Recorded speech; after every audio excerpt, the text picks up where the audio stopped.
Escribe en los comentarios desde qué país nos ves. No olvides suscribirte y darle like al video. En la tranquila periferia de Canadá, una pareja de recién casados parecía la encarnación del sueño suburbano. Rubios, atractivos y sonrientes, eran conocidos como los Ken y Barbie de su vecindario. Pero detrás de la fachada de su impecable casa rosa se escondía un abismo de depravación tan profundo que conmocionaría a la nación y al mundo. Un pacto sellado con sangre, secretos grabados en cintas de video, y una traición que revelaría la verdadera naturaleza del mal. Esta es la macabra historia de Karla Homolka y el terror que desató junto a su esposo, Paul Bernardo, en la tranquila y ordenada ciudad de St. Catharines, Ontario. A finales de la década de 1980, la vida transcurría con una predecible cadencia suburbana. Era un tapiz de céspedes bien cuidados, vallas blancas y una sensación general de seguridad comunitaria. En este escenario aparentemente idílico, creció Karla Homolka. Para el mundo exterior, Karla era la personificación de la chica de al lado. Rubia, de ojos brillantes, con una sonrisa fácil y una personalidad extrovertida, parecía destinada a una vida tan convencional y agradable como el entorno que la rodeaba. Hija de Karel y Dorothy Homolka, era la mayor de 3 hermanas, incluyendo a Lori y la joven Tammy. La familia Homolka proyectaba una imagen de normalidad de clase media. El padre trabajaba en ventas y la madre se dedicaba al hogar. Karla era popular en la escuela, tenía un círculo de amigos y participaba en actividades que reforzaban su imagen de joven sana y bien adaptada. Tras graduarse, encontró trabajo como asistente en una clínica veterinaria, un empleo que parecía encajar perfectamente con su supuesta naturaleza cariñosa y compasiva. Cuidaba de los animales con una ternura que desarmaba a los dueños, quienes veían en ella a una joven dulce y responsable. Pero bajo esa fachada de normalidad suburbana, se agitaban corrientes ocultas. Existía una necesidad casi desesperada de aprobación, un deseo de ser vista como perfecta, de encarnar el ideal femenino de la época. Esta vulnerabilidad, esta grieta en la porcelana, era invisible para la mayoría. Nadie podía imaginar que la chica que consolaba a las mascotas asustadas albergaba una oscuridad latente, un vacío que esperaba ser llenado. Era un lienzo en blanco, esperando al artista equivocado para pintar sobre él una obra de terror. St. Catharines dormía tranquilamente, sin saber que una de sus hijas predilectas estaba a punto de cruzar un umbral del que no habría retorno, arrastrada hacia un abismo por una fuerza que aún no había conocido. Mientras Karla Homolka navegaba por las tranquilas aguas de su vida en St. Catharines, una figura muy diferente se movía en las sombras de la misma región del sur de Ontario. Su nombre era Paul Bernardo. Visto desde fuera, Paul era el epítome del éxito y el carisma. Atractivo, de cabello rubio y ojos azules penetrantes, poseía una confianza magnética que atraía a la gente sin esfuerzo. Se presentaba como un joven ambicioso que trabajaba en contabilidad, siempre impecablemente vestido, conduciendo un coche deportivo y proyectando una imagen de prosperidad y encanto. Era el tipo de hombre que los padres aprobaban y por el que las hijas suspiraban. Sin embargo, esta era una máscara meticulosamente construida para ocultar a un monstruo. Detrás de la sonrisa perfecta y la conversación ingeniosa se escondía un depredador narcisista, con un historial de violencia sexual que se remontaba a su adolescencia. En la cercana localidad de Scarborough, una serie de brutales agresiones sexuales había aterrorizado a la comunidad. El atacante, conocido como el violador de Scarborough, era metódico violento y esquivo. Nadie en el círculo social de Paul, y ciertamente nadie en la vida de Carla, conectaba al encantador contable con el sádico criminal que acechaba en la oscuridad. El destino, en su forma más cruel, orquestó su encuentro en 1987. Carla asistía a una convención en un hotel de Toronto cuando sus ojos se cruzaron con los de Paul Bernardo. Para ella, fue un momento sacado de un cuento de hadas. Él era todo lo que le habían enseñado a desear. Guapo, seguro de sí mismo, aparentemente estable y exitoso. Quedó instantáneamente cautivada. Para Paul, Carla representaba algo más. Vio en ella no solo a una joven atractiva, sino también una maleabilidad, una profunda necesidad de agradar que podía explotar. Vio un lienzo en blanco, una discípula en potencia. El depredador había encontrado a su presa perfecta, y el encanto fue su arma más afilada. El cortejo fue un torbellino, una campaña calculada de seducción que dejó a Carla completamente hechizada, ciega a las banderas rojas que ondeaban furiosamente justo fuera de su campo de visión. La relación entre Paul Bernardo y Carla Homolka se desarrolló a una velocidad vertiginosa, impulsada por una intensidad que ambos confundieron con amor verdadero. Para sus amigos y familiares, parecían la pareja perfecta. Él, el apuesto y exitoso hombre de negocios. Ella, la bella y devota novia. Juntos, eran la encarnación de un ideal norteamericano, una fantasía suburbana hecha realidad. Rápidamente se ganaron el apodo de Ken y Barbie, una etiqueta que capturaba su apariencia impecable y su aparente vida de ensueño. La propuesta de matrimonio no tardó en llegar, y con ella, la planificación de una boda, que sería el culmen de esta fachada de perfección. El 29 de junio de 1991, en una pintoresca iglesia de Niagara-on-the-Lake, Carla Homolka caminó hacia el altar para convertirse en la esposa de Paul Bernardo. El evento fue un espectáculo de romance de libro de cuentos. Carla lucía un voluminoso vestido de novia blanco, un velo de encaje y una sonrisa radiante. Paul, a su lado, era el novio perfecto con su smoking y su aire de confianza. Los invitados observaban, conmovidos por la imagen de dos jóvenes enamorados, embarcándose en un futuro brillante. La recepción fue lujosa, con brindis, bailes y un pastel de varios pisos. Grabaron en vídeo cada momento, cada sonrisa, cada beso. Mirando esas cintas, es casi imposible detectar la monstruosidad que se escondía justo debajo de la superficie.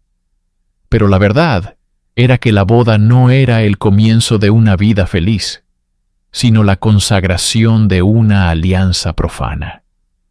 Para entonces, Carla ya no era solo una novia enamorada. Se había convertido en cómplice de los oscuros secretos de Paul. Ya había sido introducida en su mundo de parafilias y violencia, un mundo que ahora aceptaba como propio. La boda no era más que una actuación para el mundo, una elaborada puesta en escena para legitimar su unión y proporcionarles la cobertura perfecta. Una joven y feliz pareja de recién casados, instalándose en su primera casa en Port Dalhousie. Nadie podía sospechar que el hogar que estaban construyendo no sería un santuario de amor, sino una cámara de horrores. Una vez casados y establecidos en su casa de 2 pisos en el número 57 de la calle Bayview, la idílica fachada de Ken y Barbie comenzó a resquebrajarse, al menos en privado. La puerta de su hogar se cerraba al mundo exterior, y tras ella, la dinámica de poder se manifestaba con una crueldad creciente. El encanto de Paul Bernardo, que antes era un imán, se transformó en una herramienta de control absoluto. Aisló a Carla de sus amigos y familiares criticando a cualquiera que pudiera representar una influencia externa. Sus celos eran patológicos, su temperamento volátil. La violencia física, que había comenzado durante el noviazgo con bofetadas y empujones que él minimizaba como juegos, se intensificó. Los golpes se volvieron más frecuentes y severos, dejando moratones que Carla debía ocultar con maquillaje y excusas. Psicológicamente, el abuso era aún más insidioso. Paul la degradaba constantemente, erosionando su autoestima hasta dejarla completamente dependiente de su aprobación. La convenció de que sus depravados deseos sexuales eran normales, una parte excitante de su vida en pareja que debían explorar juntos. Carla, atrapada en un ciclo de abuso y adoctrinamiento, se aferró a la creencia de que podía arreglarlo, que su amor podría curar la oscuridad que habitaba en él. Se convirtió en su proyecto, su razón de ser. Pero en lugar de cambiarlo, fue ella quien se transformó. Para sobrevivir y, más inquietantemente, para complacerlo, comenzó a participar activamente en sus fantasías. El punto de inflexión, el momento en que la complicidad se convirtió en una participación irreversible, llegó durante la Navidad de 1990, antes de la boda. Paul expresó su deseo de regalo más oscuro. Quería que Carla le entregara la virginidad de su propia hermana, Tammy, de 15 años. Lo que sucedió en el sótano de la casa de los Homolka esa noche fue un acto de traición y depravación inimaginable. Carla drogó a su hermana con sedantes y la mantuvo inconsciente mientras Paul la violaba. Este acto monstruoso no fue el final, sino el prólogo de una tragedia aún mayor que sellaría su pacto infernal y marcaría el verdadero comienzo de su reinado de terror. La víspera de Navidad de 1990 se cernía sobre la familia Homolka con una aparente calidez festiva. Las luces parpadeaban, los villancicos sonaban suavemente, y el aroma a pino llenaba el aire. Pero bajo esta fachada de normalidad suburbana, una corriente oscura y gélida se arremolinaba en la mente de Carla Homolka y Paul Bernardo. Para Paul, la Navidad exigía un regalo, uno que trascendiera lo material, uno que satisficiera sus fantasías más depravadas. Y Carla, en su desesperado afán por complacer al hombre que la dominaba, le ofrecería el sacrificio más impensable, su propia hermana. Tammy Homolka, con solo 15 años, vibrante y llena de vida, se convirtió en el objeto de su retorcido plan. El plan era tan simple como monstruoso: drogar a Tammy hasta la inconsciencia y entregársela a Paul. La herramienta elegida fue el Halcyon, un potente sedante que Carla obtuvo de la clínica veterinaria donde trabajaba. Durante la cena familiar, en un acto de traición que hiela la sangre, Carla mezcló el fármaco triturado en la bebida de su hermana. Mientras la familia celebraba, ajena a la conspiración que se desarrollaba en su propia mesa, el veneno hacía efecto. Tammy, sintiéndose mareada y desorientada, fue llevada a su habitación para descansar. Fue entonces cuando el horror se desató. Paul Bernardo entró en la habitación de la adolescente indefensa, con Carla a su lado, no como protectora, sino como cómplice y camarógrafa. Lo que siguió fue una profanación, un asalto brutal a la inocencia, documentado para el placer perverso de Paul. Pero el plan, ejecutado con una frialdad escalofriante, tuvo una consecuencia que quizás no anticiparon del todo. En su estado de inconsciencia, el cuerpo de Tammy no pudo defenderse. Se ahogó con su propio vómito. La vida se extinguió en la misma casa que debía ser su refugio. El pánico inicial dio paso a una calculada compostura. Limpiaron la escena del crimen con precisión quirúrgica, eliminando cualquier rastro de la droga y el asalto. Solo entonces llamaron a los servicios de emergencia, tejiendo una historia de un trágico accidente. La autopsia, incapaz de detectar el Alcyon y sin sospechar la verdad, dictaminó muerte accidental. Paul y Carla habían cometido el crimen perfecto. Habían asesinado a un miembro de la familia en la víspera de Navidad y habían salido impunes, unidos para siempre por el más oscuro de los secretos. El funeral de Tammy Homolka fue un espectáculo de dolor suburbano. Amigos y familiares se reunieron para llorar a una joven cuya vida había sido truncada de forma tan abrupta y aparentemente sin sentido. En el centro de este torbellino de luto, Carla interpretaba el papel de la hermana desconsolada con una maestría escalofriante. Sus lágrimas parecían genuinas, su angustia palpable. A su lado, Paul Bernardo era el pilar de apoyo, el prometido fuerte y compasivo que consolaba a su futura esposa en su hora más oscura. Nadie, ni por un instante, sospechó la monstruosa verdad que se escondía detrás de sus máscaras de aflicción. Para el mundo, eran una pareja joven enfrentando una tragedia inimaginable. En privado, eran asesinos unidos por un pacto de silencio, un juramento sellado con la sangre de la propia hermana de Carla. Este secreto se convirtió en los cimientos de su relación. Ya no era solo el abuso y la manipulación de Paul lo que ataba a Carla. Ahora estaba encadenada por la complicidad. El asesinato de Tammy no fue un punto de quiebre, sino un catalizador. Solidificó el control de Paul y borró cualquier línea moral que Carla pudiera haber conservado. Habían cruzado el umbral definitivo y habían descubierto que podían salirse con la suya. Esta impunidad los envalentonó, creando una peligrosa sensación de invencibilidad.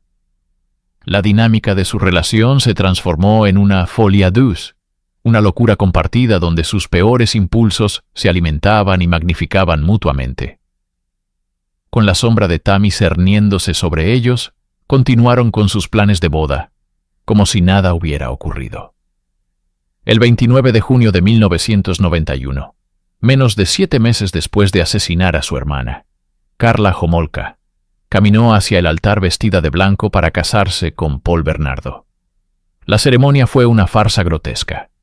El intercambio de votos, las sonrisas para la cámara, el baile nupcial, todo era una actuación para un público que desconocía que estaba presenciando la unión no de 2 amantes, sino de 2 depredadores. El matrimonio no era un nuevo comienzo. Era la formalización de su alianza criminal, el inicio de un nuevo capítulo de terror que pronto desatarían sobre otras jóvenes inocentes. Tras la boda de ensueño, Paul y Carla se instalaron en su idílica casa de 2 pisos en el número 57 de Bayview Drive, en la tranquila comunidad de Port Dalhousie, Ontario. Para los vecinos, eran la imagen de la felicidad conyugal, la pareja atractiva y trabajadora que cuidaba su césped y sonreía amablemente. Pero el interior de aquella casa de revestimiento rosa se estaba convirtiendo en algo muy diferente. Se estaba transformando en un nido de depravación, un laboratorio para sus fantasías más oscuras y pronto en una cámara de tortura.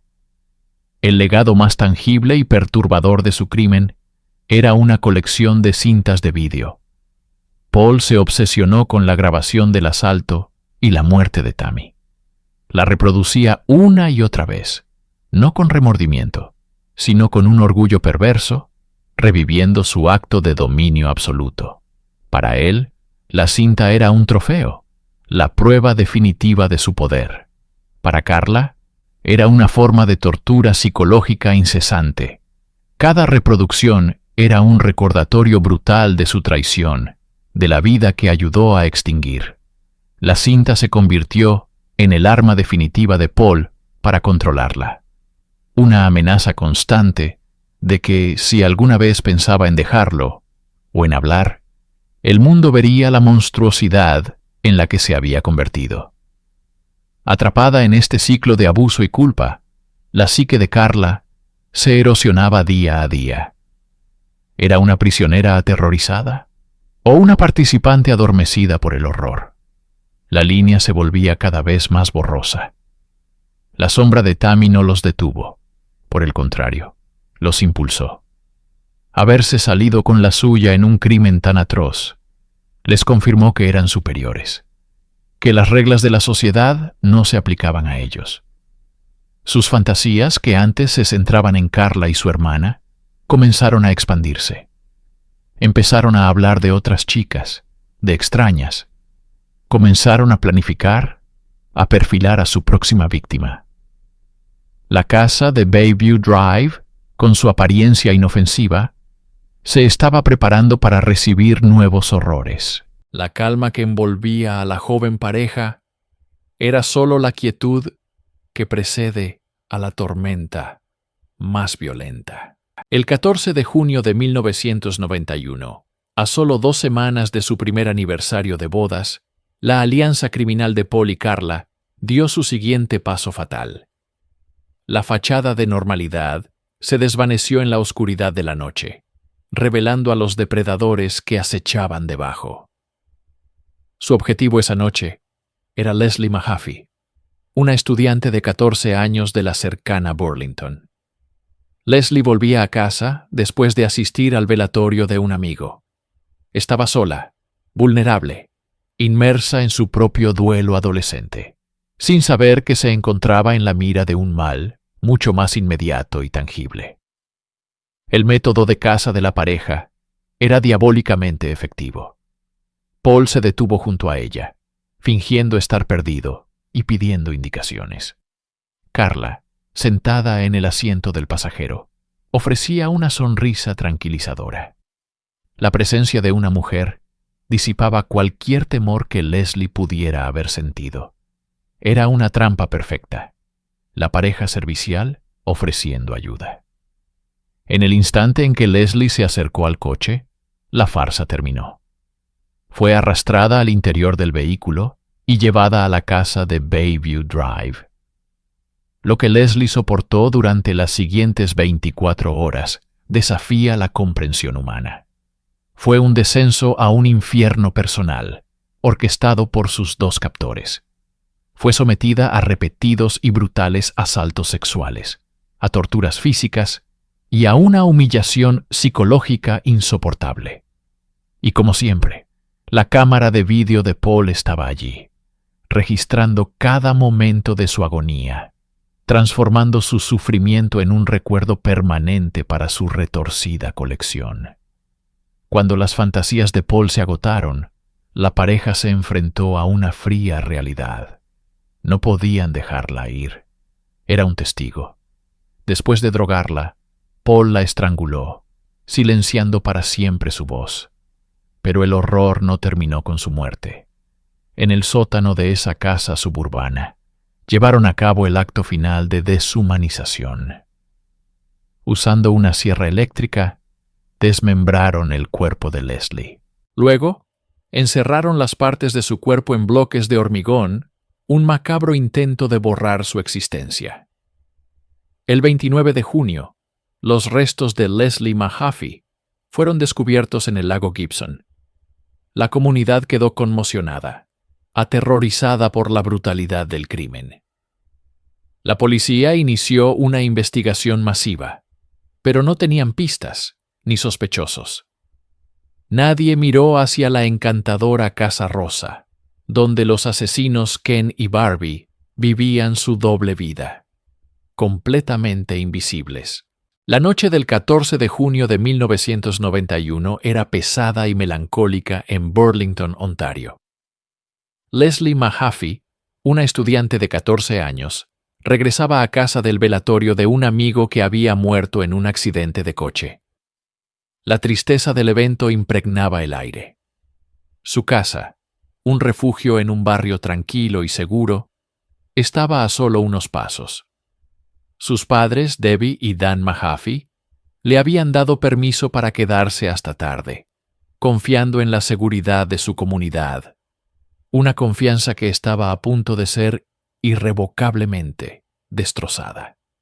Mientras Leslie se acercaba a su puerta, una sombra se cernía sobre la idílica fachada de la vida suburbana. Paul Bernardo estaba al acecho. Había estado observando, cazando. Las versiones sobre la participación de Karla Homolka en el secuestro varían, pero la evidencia sugiere que ella fue el cebo, la cara amable y femenina que desarmó a la joven. Bernardo le habría dicho a Leslie que se había perdido y necesitaba usar su teléfono. Una mentira simple, pero letal. En el umbral de su propia casa, el lugar más seguro del mundo, Leslie Mahaffey fue secuestrada. La violencia fue rápida, brutal y silenciada por la oscuridad de la noche. Dentro de la casa, su familia dormía, ajena al horror que se desarrollaba a pocos metros de distancia. La mañana siguiente trajo consigo una alarma ensordecedora de pánico. La cama de Leslie estaba vacía. La ventana de su habitación abierta. Inicialmente, sus padres pensaron que podría haberse escapado, quizás abrumada por el dolor de la pérdida de su amigo. Pero esa esperanza se desvaneció rápidamente, reemplazada por un miedo helado y paralizante. Llamaron a la policía y así comenzó una búsqueda desesperada que capturaría la atención de toda la nación. Nadie podía imaginar que Leslie ya estaba atrapada en el sótano de una casa de aspecto impecable en Port Dalhousie, a 1 hora de distancia. Su terrible experiencia apenas comenzaba, y sus captores, la sonriente pareja de recién casados, estaban a punto de cruzar una línea de la que no habría retorno. Mientras la familia Mahaffey y la policía de Halton iniciaban una búsqueda frenética, un horror indescriptible se desarrollaba en el sótano del número 57 de la calle Bayview. Durante más de 24 horas, Leslie Mahaffey fue sometida a una tortura sistemática a manos de Paul Bernardo y Karla Homolka. Las cintas de vídeo que más tarde se descubrirían, aunque nunca se mostrarían al público, documentaron un sadismo calculado y una depravación que desafiaban la comprensión humana. Karla no fue una participante pasiva. Fue cómplice activa, ayudando a Bernardo, administrando drogas a Leslie y participando en los asaltos. La psicología de su participación es compleja. Una mezcla de miedo, un deseo retorcido de complacer a su sádico prometido, y quizás una oscuridad propia que había encontrado su catalizador en Paul. Tras un día de tormento, Bernardo estranguló a Leslie Mahaffey con un cable eléctrico, el acto final de una violencia atroz. Ahora, la pareja perfecta se enfrentaba a un nuevo problema: cómo deshacerse del cuerpo. Su solución fue tan metódica como monstruosa. Usando una sierra circular que Bernardo había comprado, desmembraron el cuerpo de Leslie en el mismo sótano. Luego, encerraron las partes en bloques de hormigón que mezclaron y vertieron ellos mismos. Era un acto de profanación diseñado para borrar toda evidencia, para sellar su secreto en piedra. La mañana del 29 de junio de 1991, 2 semanas después de su desaparición, unos navegantes en el lago Gibson, cerca de St. Catharines, hicieron un descubrimiento espantoso. Un bloque de hormigón de forma extraña flotaba cerca de la orilla. Al recuperarlo y romperlo, encontraron los restos de una mujer joven. Los registros dentales pronto confirmarían la peor pesadilla de la familia Mahaffey. Era Leslie. El descubrimiento no solo confirmó un asesinato, sino que reveló un nivel de crueldad y planificación que aterrorizó a la región.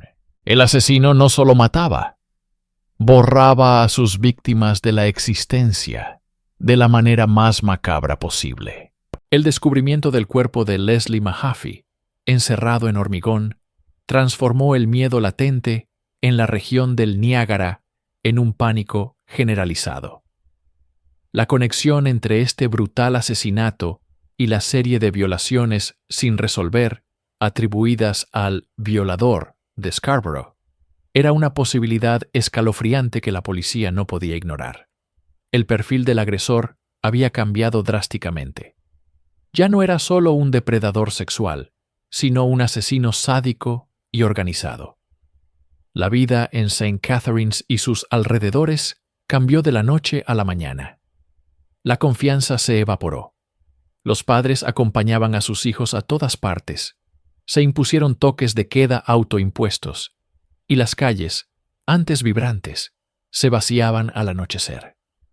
Cada coche desconocido, cada rostro extraño, era motivo de sospecha.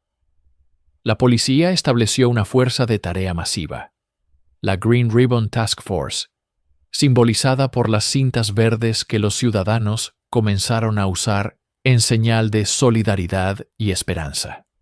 Sin embargo, la investigación se topó con un muro. Tenían el ADN del violador, pero no había coincidencias en las bases de datos. Tenían descripciones vagas, pero el agresor era un fantasma. Mientras tanto, en medio de este clima de terror, Paul Bernardo y Karla Homolka vivían una vida aparentemente normal, incluso idílica. Se casaron el 29 de junio de 1991, el mismo día en que se encontró el cuerpo de Leslie. Su boda fue un evento de cuento de hadas, con Karla radiante en un vestido blanco y Paul interpretando el papel del novio devoto. Esta dualidad es quizás el aspecto más perturbador del caso. Eran capaces de cometer actos de una brutalidad inimaginable, y horas después, sonreír para las fotos familiares, socializar con amigos y planificar su futuro. Esta capacidad de compartimentar su monstruosidad, de llevar una máscara de normalidad, los hacía prácticamente invisibles. Eran el monstruo de al lado, oculto a plena vista, alimentándose del miedo que ellos mismos habían sembrado. Durante 10 meses, un silencio ominoso se apoderó de la región. No hubo más ataques conocidos del violador, ni más desapariciones. La Green Ribbon Task Force siguió miles de pistas sin éxito, y una falsa sensación de seguridad comenzó a regresar lentamente. La comunidad quería creer que la pesadilla había terminado. Pero el 16 de abril de 1992, Jueves Santo, el monstruo volvió a despertar. Kristen French, una estudiante de 15 años, miembro del equipo de remo de su escuela y querida por todos los que la conocían, caminaba a casa desde la escuela secundaria Holy Cross en St. Catharines. Era una ruta que había recorrido cientos de veces, un camino familiar bajo el sol de la tarde. En la calle Grace, un coche de color beige se detuvo a su lado. Testigos presenciales, incluido un automovilista que pasaba, vieron a una mujer rubia en el asiento del pasajero que parecía pedir indicaciones. Kristen se acercó al coche para ayudar. En un instante, el hombre al volante, Paul Bernardo, la agarró y la metió a la fuerza en el vehículo. Kristen luchó valientemente. Sus gritos alertaron a los testigos, que vieron cómo el coche aceleraba, con una de las piernas de la joven todavía fuera de la puerta. Fue un secuestro a plena luz del día, descarado y violento. La noticia se extendió como la pólvora. Esta vez no había ambigüedad. No era una fuga. Era un secuestro violento presenciado por múltiples personas. Inmediatamente, se lanzó una de las búsquedas más grandes en la historia de Canadá. Miles de voluntarios se unieron a la policía, peinando cada campo, bosque y zanja. Su rostro estaba en todos los noticieros, su nombre en los labios de todos. La cinta verde se convirtió en un símbolo de la desesperada esperanza por el regreso de Kristen. Pero mientras la comunidad se unía en la búsqueda, Kristen French estaba siendo llevada a la misma casa del horror en la calle Bayview. Su terrible experiencia, que duraría 3 días, reflejaría y superaría la brutalidad infligida a Leslie Mahaffey. Todo documentado una vez más en las cintas secretas de sus captores. Tras el asesinato de Kristen French, la fachada de la pareja perfecta de Ken y Barbie comenzó a desmoronarse, no bajo el peso de la culpa, sino por la implosión de su propia dinámica tóxica. La violencia de Paul Bernardo, antes proyectada hacia víctimas externas, ahora se replegaba y se concentraba casi exclusivamente en Carla. El monstruo que habían alimentado juntos ya no necesitaba presas lejanas. Tenía una cautiva permanente en su propio hogar en el número 57 de la calle Sir Raymond. Los ataques se volvieron más frecuentes, más brutales.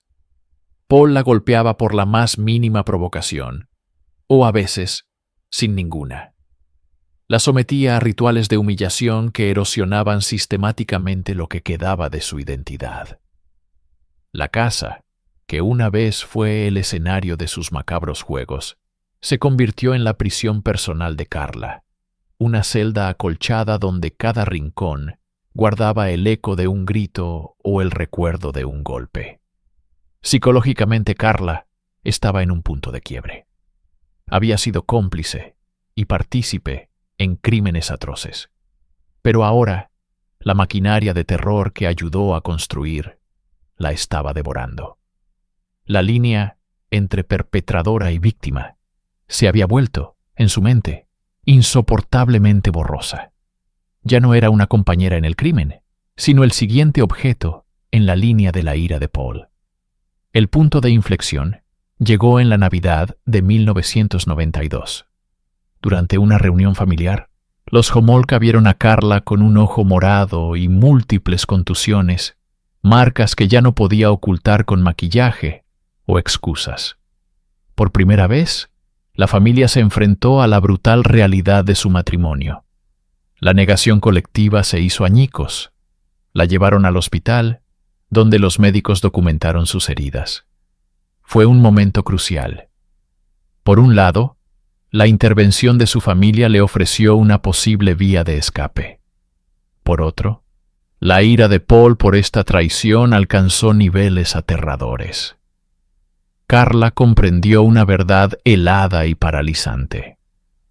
Si no escapaba, Paul Bernardo no se detendría hasta destruirla por completo. La pregunta ya no era si él la mataría, sino cuándo. La investigación policial, que durante meses había girado en círculos, finalmente comenzó a centrarse en un único punto luminoso y aterrador: Paul Bernardo.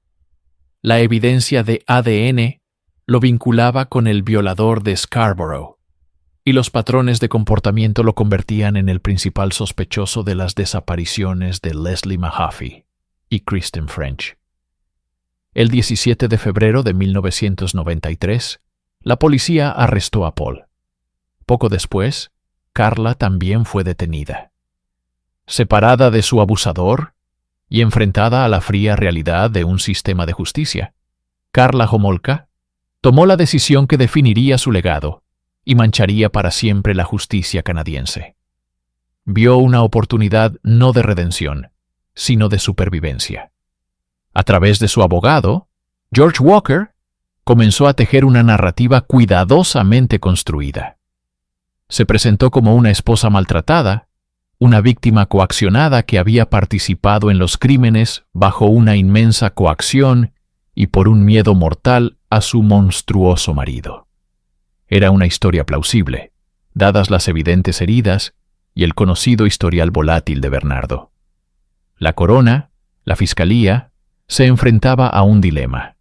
Tenían a Bernardo, el pez gordo, pero su caso, aunque fuerte, podía tener debilidades. La cooperación de Carla, su testimonio desde dentro, podría garantizar una condena de por vida. Creyendo su versión, y desesperados por asegurar que Bernardo nunca más caminara libre, los fiscales le ofrecieron un acuerdo.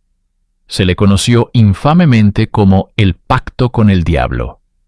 A cambio de su testimonio completo y veraz contra Paul Bernardo, Karla Homolka se declararía culpable de homicidio involuntario y recibiría una sentencia de apenas 12 años de prisión. En ese momento, para la fiscalía, parecía un mal necesario, un sacrificio táctico para encerrar a un depredador en serie. No tenían forma de saber que la historia de Karla era una obra maestra de la manipulación. No sabían que la víctima a la que le estaban ofreciendo clemencia era tan monstruosa como el hombre al que querían condenar. El acuerdo se firmó, sellando el destino de ambos. Pero había un secreto, una pieza de evidencia que ninguno de los negociadores conocía. Un secreto escondido en la casa de la calle Sir Raymond, que contenía la verdad sin filtros. Una verdad que haría que este pacto pareciera no solo un error, sino una profanación. Con el pacto con el diablo, ya firmado e irrevocable, la maquinaria legal se puso en marcha para el juicio de Paul Bernardo. Su nuevo y formidable abogado defensor, John Rosen, comenzó una meticulosa revisión de cada pieza de evidencia. La estrategia inicial parecía clara: desacreditar a Karla Homolka, la testigo estrella de la corona, y presentarla como una mentirosa manipuladora. Sin embargo, ni siquiera Rosen podría haber anticipado el descubrimiento que su equipo estaba a punto de hacer. Un hallazgo que cambiaría la trayectoria del caso y expondría una profundidad de depravación que helaría la sangre de la nación. Durante una búsqueda exhaustiva en la antigua casa de la pareja, el equipo de Rosen encontró algo que la policía había pasado por alto. Ocultas dentro de un aplique de luz en el sótano, había 6 cintas de vídeo AHI-8. No eran películas caseras ordinarias. Eran un archivo meticuloso y nauseabundo de la brutalidad de la pareja. Los investigadores y abogados se reunieron en una habitación para ver el contenido. El silencio inicial pronto fue reemplazado por jadeos de horror y repulsión. Las cintas mostraban, con una claridad espantosa, las agresiones a Leslie Mahaffey y Kristen French. Mostraban su miedo, su dolor y sus últimos momentos. Pero lo más impactante no fue solo la confirmación de la culpabilidad de Paul Bernardo. Fue el papel de Karla Homolka. Lejos de ser la participante coaccionada y aterrorizada que había descrito, Karla aparecía en las cintas como una cómplice activa, entusiasta, y a veces incluso como la instigadora. Se la veía sonriendo, participando en los asaltos, ayudando a someter a las jóvenes. Las cintas demolieron por completo su narrativa de víctima. Expusieron la verdad cruda. No era un monstruo y su víctima. Eran 2 monstruos trabajando en tándem. La corona se encontró en una posición legalmente insostenible. El pacto con Karla era vinculante. A pesar de que la nueva evidencia demostraba que ella era una asesina a sangre fría, no podían retractarse del acuerdo de 12 años. Estaban obligados a poner en el estrado a una asesina para que testificara contra otro, sabiendo que ella había engañado a todo el sistema. El horror de las cintas ahora se veía agravado por una profunda crisis de justicia. El juicio de Paul Bernardo comenzó en mayo de 1995, convirtiéndose en uno de los espectáculos mediáticos más intensos en la historia de Canadá. Para el público, el caso era simple: un sádico depredador en el banquillo y su esposa maltratada, ahora valiente testigo de la corona, lista para contar su historia de terror. La verdad, sin embargo, era mucho más compleja y repugnante, y estaba a punto de ser proyectada en una pantalla para que el jurado la viera. Karla Homolka subió al estrado. Con una compostura escalofriante relató su versión de los hechos, pintándose a sí misma como una marioneta aterrorizada, forzada a cometer actos impensables bajo la amenaza constante de violencia. Su actuación fue para muchos convincente. Lloró en los momentos precisos. Su voz temblaba al describir el control de Paul sobre ella. Era la imagen de una víctima rota. Pero entonces, la sala del tribunal se oscureció. Las cintas del horror fueron reproducidas para el jurado. El audio, lleno de los gritos de las víctimas y las voces despreocupadas de sus captores, resonó en un silencio sepulcral. Las imágenes mostraban una realidad que contradecía cada palabra del testimonio de Carla. El jurado vio a Carla no solo presente, sino participando activamente, sujetando a las chicas, sonriendo a la cámara. Vieron la ausencia total de miedo en sus ojos. Para las familias Mahaffey y French, sentadas en la sala, fue una tortura inimaginable, obligadas a presenciar los últimos y aterradores momentos de sus hijas. El abogado defensor, John Rosen, utilizó las cintas para atacar ferozmente la credibilidad de Carla, argumentando que ella era la verdadera mente maestra, una manipuladora sádica que había engañado a todos. Sin embargo, las propias acciones de Bernardo en las cintas eran tan inequívocamente monstruosas que era imposible exonerarlo. El jurado se enfrentó a una tarea nauseabunda: sopesar el mal de uno contra el mal del otro. Vieron a dos monstruos, pero la ley, gracias al pacto, solo les permitía juzgar a uno de ellos en toda su extensión. Mientras las pruebas se acumulaban y los testimonios concluían, la sala del tribunal quedó suspendida en una tensión palpable. El jurado se retiró para deliberar, llevando consigo las imágenes imborrables de las cintas y el peso de un veredicto que, sin importar el resultado, se sentiría incompleto. Cuando los detalles del pacto de Karla Homolka con la fiscalía salieron a la luz, la conmoción inicial se transformó en una ola de furia que barrió Canadá de costa a costa. El público, que había sido alimentado con la narrativa de una esposa maltratada y coaccionada, se enfrentó a una verdad mucho más oscura y repulsiva.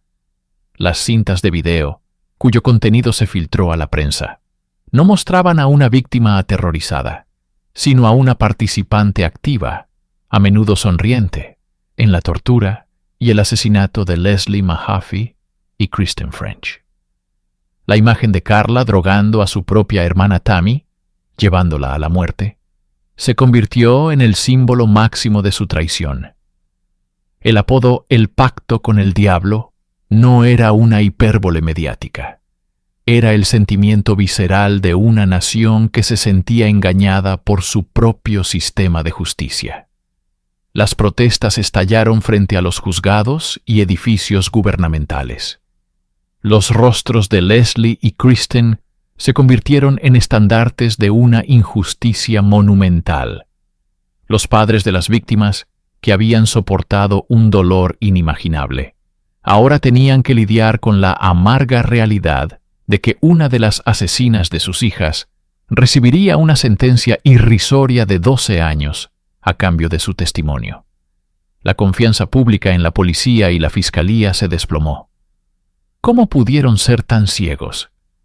¿Cómo pudieron ofrecer un trato tan favorable a un monstruo? Karla Homolka pasó de ser una figura de cierta simpatía a convertirse en la encarnación del mal calculador. Su nombre se convirtió en sinónimo de engaño y perversidad. Los periódicos la apodaron «la mujer más odiada de Canadá», un título que reflejaba con precisión el desprecio y el odio que inspiraba. Ya no era la esposa de Paul Bernardo. Era una entidad por derecho propio, una depredadora que se había escondido a plena vista y había manipulado el sistema para salvarse a sí misma.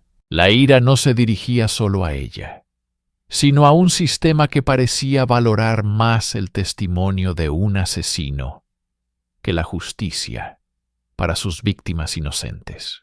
Mientras Paul Bernardo era declarado delincuente peligroso y condenado a cadena perpetua, sin posibilidad de libertad condicional durante 25 años, Karla Homolka comenzó a cumplir su sentencia de 12 años. Su vida, tras los barrotes, fue un tema de intensa fascinación y escrutinio público.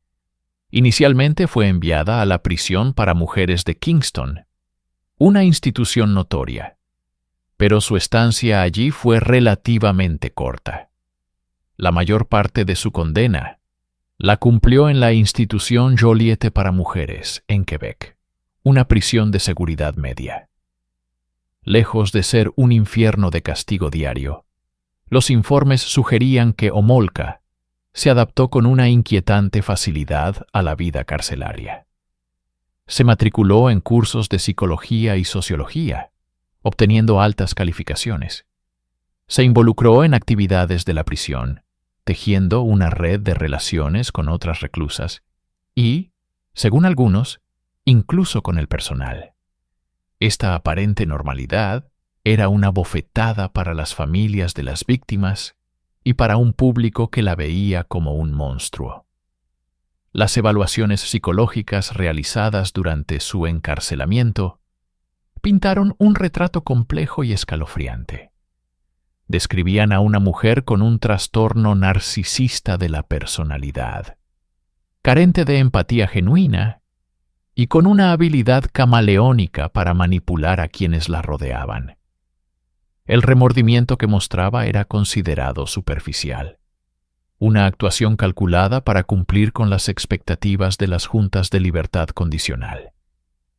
Mientras estaba encarcelada, su relación con Paul Bernardo se disolvió oficialmente. Solicitó el divorcio, un acto que muchos vieron como el último paso en su estrategia para distanciarse del hombre con el que había cometido atrocidades. Cada noticia sobre su vida en prisión, ya fuera sobre sus estudios, sus amistades o sus solicitudes de permisos, reavivaba la indignación pública. La pregunta que flotaba en el aire era constante y perturbadora. ¿Estaba realmente pagando por sus crímenes? Para muchos, los muros de Joliette no eran una barrera suficiente para contener la oscuridad que ella representaba. Eran simplemente un interludio, una cuenta atrás para el día en que la mujer más odiada de Canadá volvería a caminar libre. El 4 de julio de 2005, el día que muchos canadienses temían, finalmente llegó. Karla Homolka, habiendo cumplido la totalidad de su sentencia de 12 años, salió de la institución Joliette como una mujer libre. Su liberación no fue discreta. Se convirtió en un circo mediático. Helicópteros sobrevolaban y una horda de reporteros y cámaras la siguieron, documentando sus primeros momentos de libertad. El sistema de justicia, consciente de la furia pública, le impuso una serie de condiciones estrictas, obligándola a informar a la policía de su paradero y prohibiéndole el contacto con delincuentes conocidos o familiares de sus víctimas. Pero estas restricciones legales no podían contener la infamia. Karla intentó desaparecer, adoptando el nombre de Lian Till y mudándose a un suburbio de Montreal. Sin embargo, su rostro era uno de los más reconocibles del país. Cada aparición pública, cada compra en el supermercado, se convertía en noticia. La sociedad no estaba dispuesta a olvidar ni a perdonar.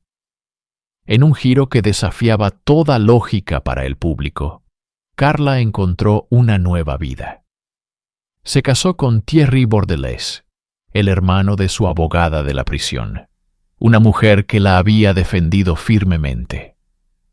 La pareja tuvo 3 hijos, una noticia que horrorizó a la nación.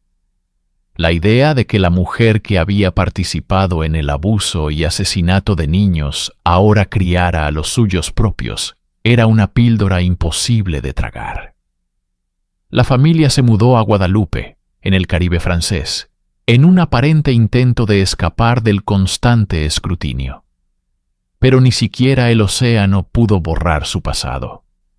Un periodista la encontró y su nueva vida quedó expuesta una vez más. Años después, regresaría a Quebec, instalándose cerca de una escuela primaria, lo que provocó una nueva ola de pánico y protestas por parte de los padres. La historia de Karla Homolka, después de la prisión, es una crónica de la imposibilidad de la redención a los ojos del público. Es la historia de una infamia que se adhiere como una segunda piel, un recordatorio constante de que, aunque los barrotes de la prisión desaparecen, las cicatrices que dejó en la conciencia de una nación son permanentes.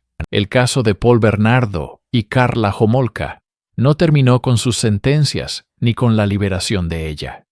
Su verdadero legado es una profunda cicatriz en el tejido social y legal de Canadá, una herida que nunca ha sanado por completo.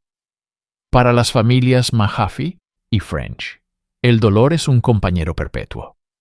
Su dignidad y su incansable búsqueda de justicia frente a un sistema que les falló se convirtieron en un sombrío faro de la resiliencia humana. Pero su pérdida sigue siendo un abismo, un recordatorio constante del costo humano de la depravación. Legalmente, el caso provocó cambios sísmicos. La indignación por el pacto con el diablo llevó a una revisión de los procedimientos de negociación de declaraciones, exigiendo un mayor escrutinio y supervisión judicial para evitar que un acuerdo tan desequilibrado volviera a ocurrir.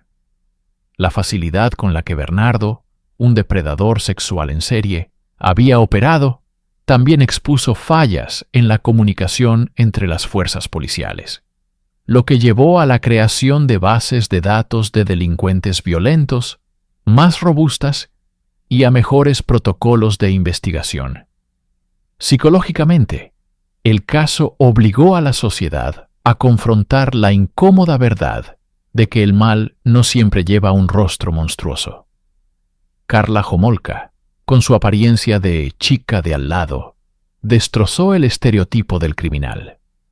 Planteó preguntas aterradoras sobre la naturaleza de la complicidad, la manipulación y la capacidad de las personas para participar en actos inimaginables. ¿Fue una víctima que se convirtió en victimaria o siempre fue una depredadora oculta bajo una fachada de normalidad? Esta ambigüedad es quizás la parte más inquietante de su legado.